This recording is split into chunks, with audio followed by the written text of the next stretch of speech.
জল ভরিবার ছলে সখী আসবে কি একলা নদীর ঘাটে রে।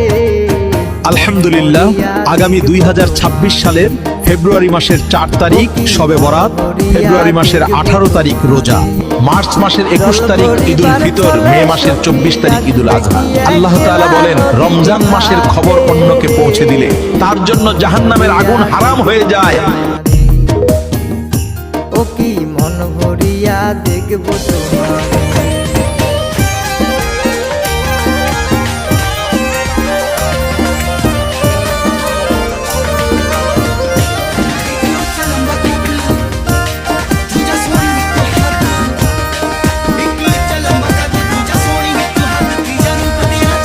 একবার যদি আসো সখী ওই না কদম তলে, বৈশা থাকবো দুজন মিলে লোকে কি